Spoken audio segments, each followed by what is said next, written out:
The call of K2. The midday sun hammered Omar, the heated sand around the climbing wall distorting into a wavering illusion. He blocked out the discomfort, his muscles burning as he navigated a particularly vicious bulge of rock, each movement releasing a cloud of chalk. K2. The Savage Mountain. It wasn't simply an ascent, it was a declaration. He, Omar Hassan, a son of Dubai, would claim its merciless summit. The route played in his mind, the bottleneck, the menacing seracs hanging like spectral swords. Every hold, every foothold, was ingrained in his memory. He'd trained with a ferocious intensity, forcing his body beyond the limits he thought possible, sustained by dates and potent Arabic coffee. Naysayers muttered about the mountain's peril, its volatility.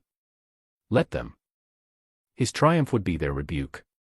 The flight to Skardu was a bone-rattling affair, the small plane tossed about by the fierce Karakoram winds. Stepping onto Pakistani soil was transformative.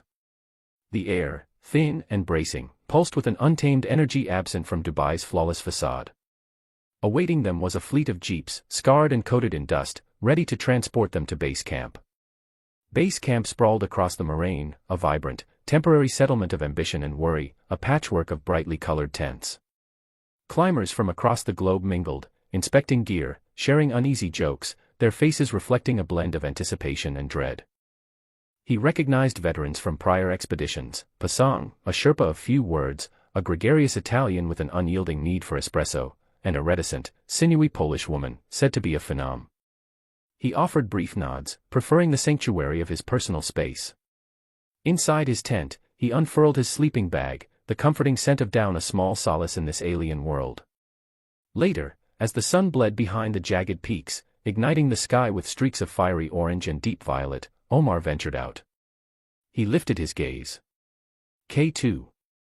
It rose, a colossal pyramid of stone and ice, impossibly sheer, impossibly magnificent, impossibly perilous. Its peak was crowned with a swirling snow plume, a silent, ethereal dare. A tremor coursed through him, a gut reaction unrelated to the temperature. It was more than a mountain's mass. It was an inquisition. A trial by frost. A challenge tossed forth by the gods. He registered a sliver of something unexpected, disquiet. He banished it immediately. Apprehension was a weakness he couldn't indulge. He was Omar Hassan. He would subdue K2. He had to. The mountain's pull was a seductive whisper, promising glory, demanding everything. He would answer its call. Ascent and obstacles. The icefall roared, a guttural beast shifting in its sleep. Omar picked his way through the fractured landscape, each step a calculated risk on the unstable seracs. His crampons bit into the blue ice, a temporary purchase against the inevitable collapse. He tried to ignore the nagging feeling, a sliver of disquiet that had been growing since base camp. It was just nerves, he told himself, the weight of expectation. K2 demanded respect, and he would give it nothing less than his absolute focus. A crack, like a gunshot, echoed around him. He froze, his heart hammering against his ribs. A section of ice the size of a bus groaned, then detached, plummeting into the abyss with a deafening crash. The ground shuddered beneath him. Omar didn't hesitate. He scrambled forward, adrenaline coursing through his veins, narrowly avoiding being swept away by the cascading ice and snow. He reached a relatively stable patch and leaned against a wall of ice, panting, the metallic tang of fear coating his tongue. Later that day, the wind picked up, howling like a djinn unleashed. The sky, a clear azure only hours before, turned a malevolent gray. The blizzard descended with brutal speed, reducing visibility to near zero. Omar and his team huddled in their tents, the nylon walls flapping violently in the gale. Snow piled up against the entrance, threatening to bury them alive. The storm raged for hours, a relentless assault on their senses. Omar lay in his sleeping bag, the cold seeping into his bones despite the layers of insulation. He thought of his grandfather, a devout man who had filled Omar's childhood with stories of faith and divine intervention. Stories Omar had dismissed as folklore, comforting fables for the weak. Now, trapped on the savage slopes of K2, those stories seemed distant, irrelevant. This was a battle of skill, of endurance, of human will against the raw power of nature. There was no room for gods or miracles here, only the cold, hard reality of survival. He closed his eyes, trying to block out the roar of the wind and the gnawing fear. He needed to conserve his energy, to steel himself for whatever challenges lay ahead. The mountain was a cruel mistress, and she demanded everything. Trapped. The mountain had been quiet, almost deceptively so. Omar clipped another carabiner, the metallic click a small sound swallowed by the vastness. He ignored the sliver of unease that had been nagging him all morning. It was always there, a whisper of doubt before a big climb. He focused on the ice, the bite of his crampons, the rhythm of his breath. K2 demanded respect, and he offered it freely, even as he plotted his ascent. Then the world exploded. A deep, guttural roar tore through the silence, growing louder, closer, until it was all-encompassing. Omar looked up and saw it, a white wave cascading down the mountainside, a monstrous tongue of snow and ice unleashed. Avalanche. He didn't have time to react, only to brace himself, to dig his axe into the unforgiving ice. It was useless. The avalanche hit with the force of a freight train, ripping him from his precarious hold, tossing him like a rag doll. He tumbled, spun, the world a blur of white and a cacophony of noise. Then, darkness. He woke to a throbbing pain in his leg and the suffocating weight of snow. Disoriented, he gasped, his lungs burning. He was buried, but not completely. There was space around him, a pocket carved out by the avalanche's chaotic fury. He was in a crevasse. Panic clawed at his throat. He tried to move, but a sharp, searing pain shot through his left leg. He felt around, his gloved hands encountering the cold, smooth surface of ice. He was trapped. Taking a deep breath, Omar tried to calm himself. Panic wouldn't help. He needed to assess the situation. He managed to wriggle free of some of the snow, creating a little more space. His headlamp, miraculously still attached, cast a weak beam into the gloom. His leg was definitely broken, twisted at an unnatural angle. His pack, miraculously, was still on his back. He fumbled for his water bottle, finding it crushed but with a little water remaining. He rationed a small sip, his throat parched. Food. He needed food. He located a couple of energy bars, their wrappers torn. The realization of his predicament settled upon him like the weight of the snow above. He was alone, injured, and trapped in a crevasse on K2. The sliver of unease from earlier returned, now a gaping chasm of despair. How long would he last? Would anyone even know where to look? The mountain held its breath, waiting. Whispers in the wind.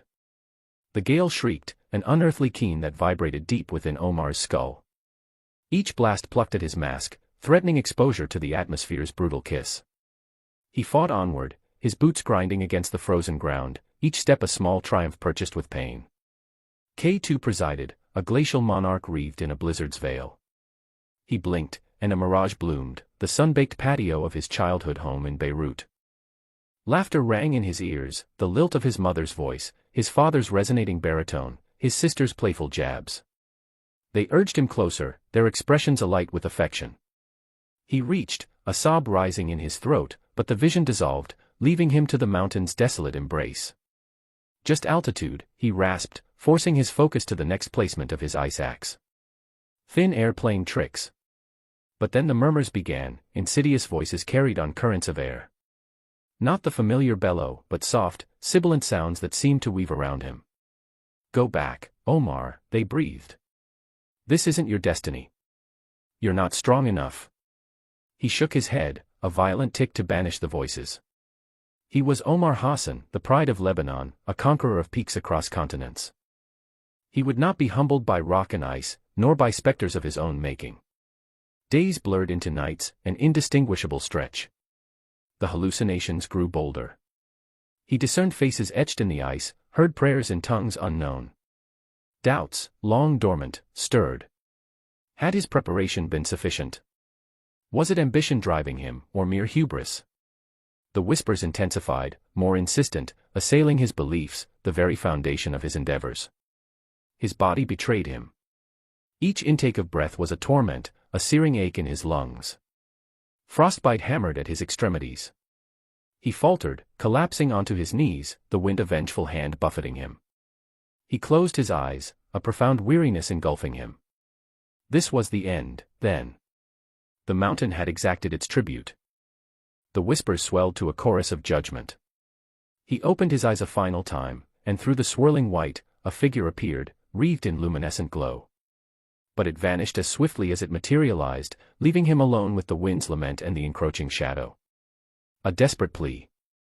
The world was a canvas of white and gray, each shade whispering of death.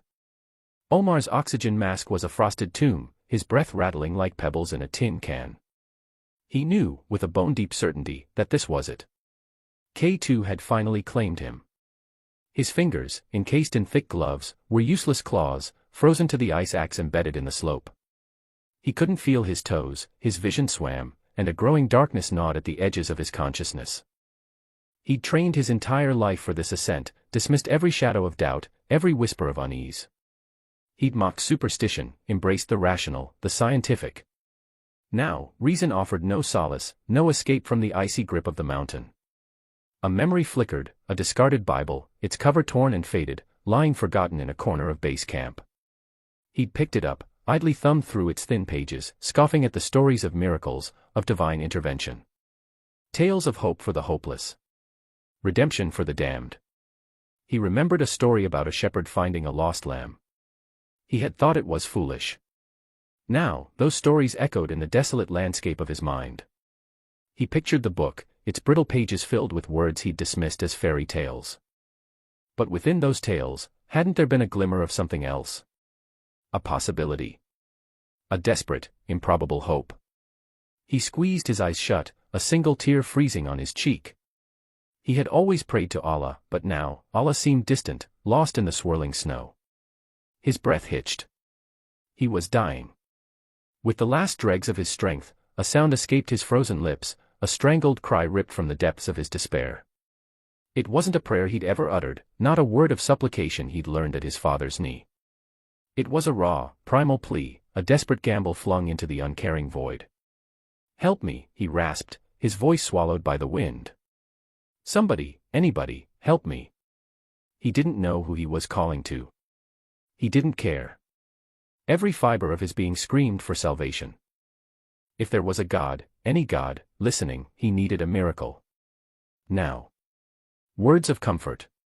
The wind, a frigid beast, worried at the tent flaps, a constant reminder of the mountain's implacable dominion.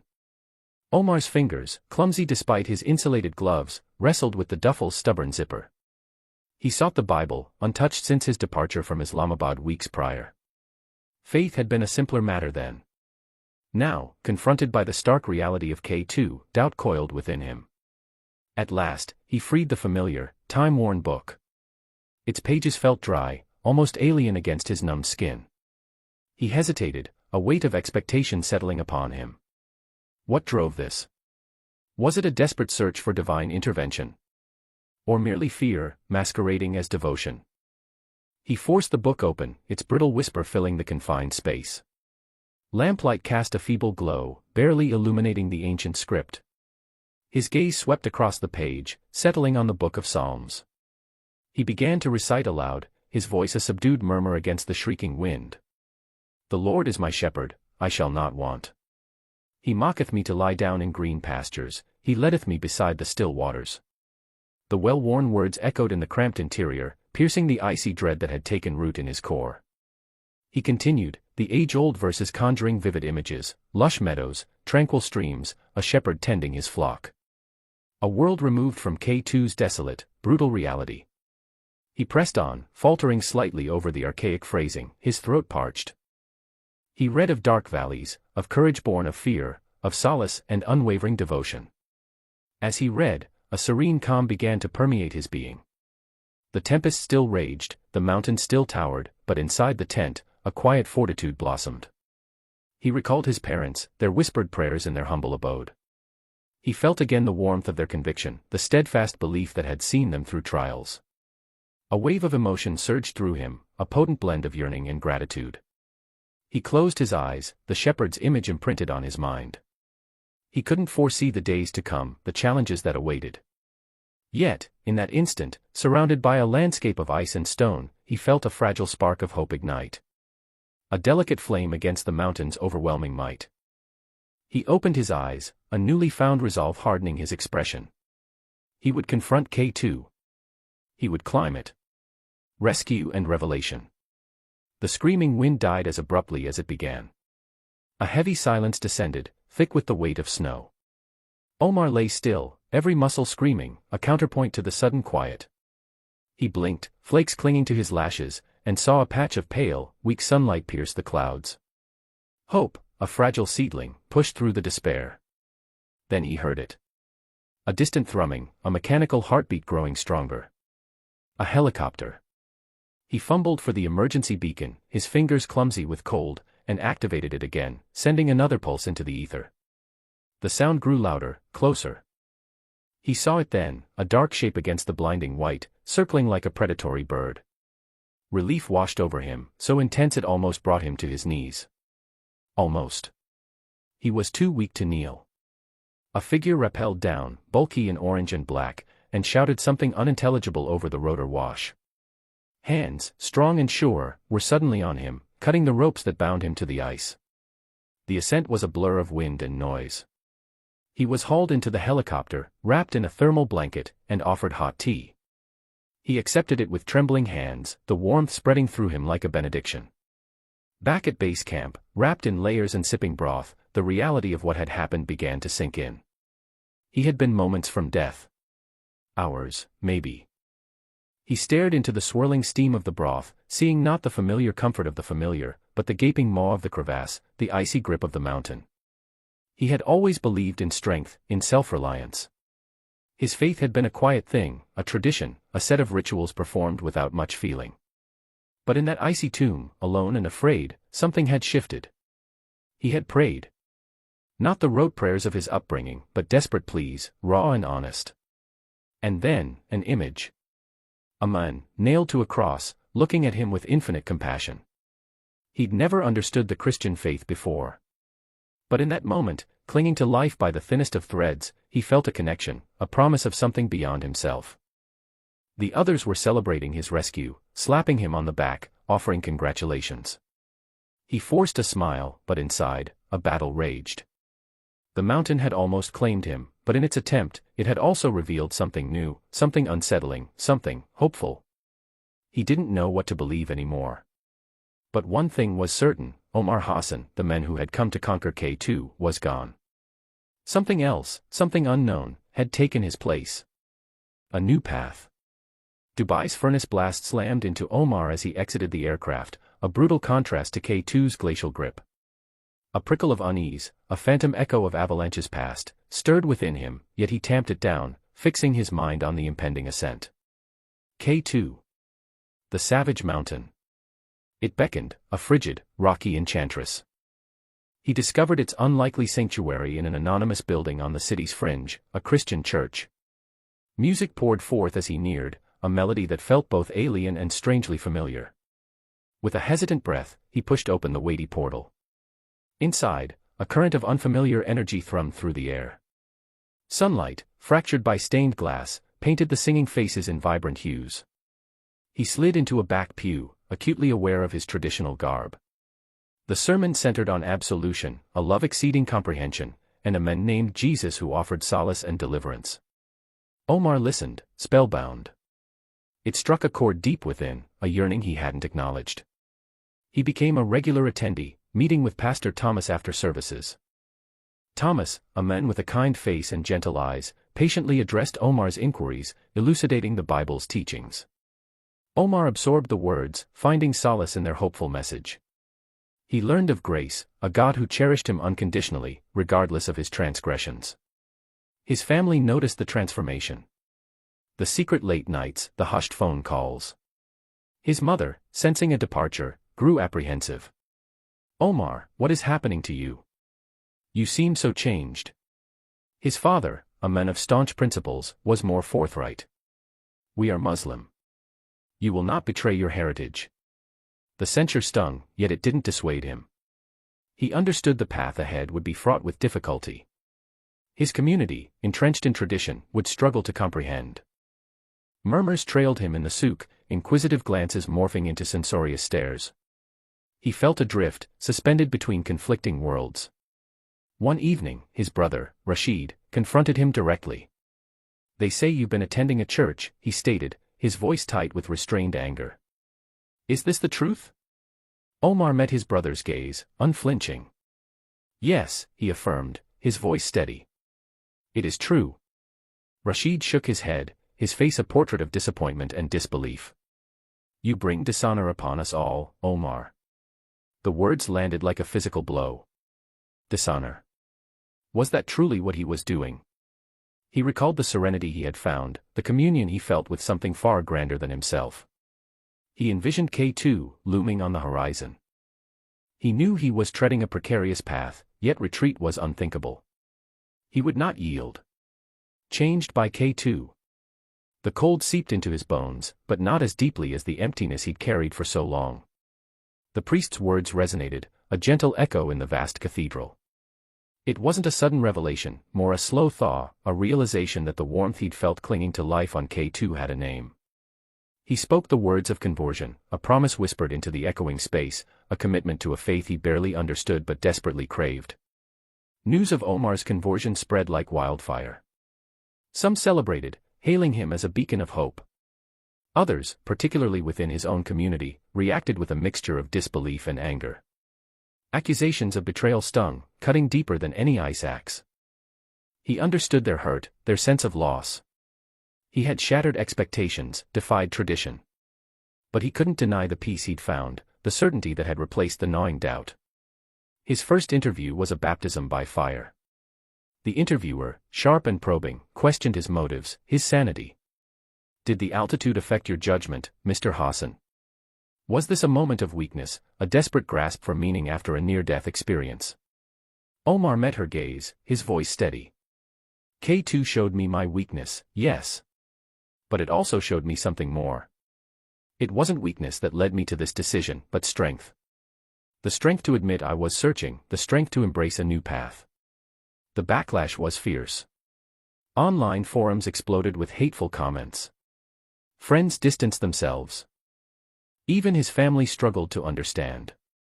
But amidst the storm, there were whispers of support, messages from strangers who had also felt lost, who were inspired by his courage. A year later, Omar stood at the foot of another mountain, though this one was smaller. He was no longer driven by the need to conquer, but by the desire to share. He led a group of young climbers, not just in the technical aspects of mountaineering, but in the principles of faith, hope, and compassion. He told them his story, not as a tale of triumph, but as a testament to the transformative power of grace. He looked up at the snow-capped peak, no longer seeing a challenge to be overcome, but a place of profound beauty, a place where he had found not just survival, but salvation. The air was crisp, the sun warm on his face. He felt a sense of belonging he had never known before. He was still Omar Hassan, the climber, but he was also something more, a messenger, a guide, a man forever changed by K2.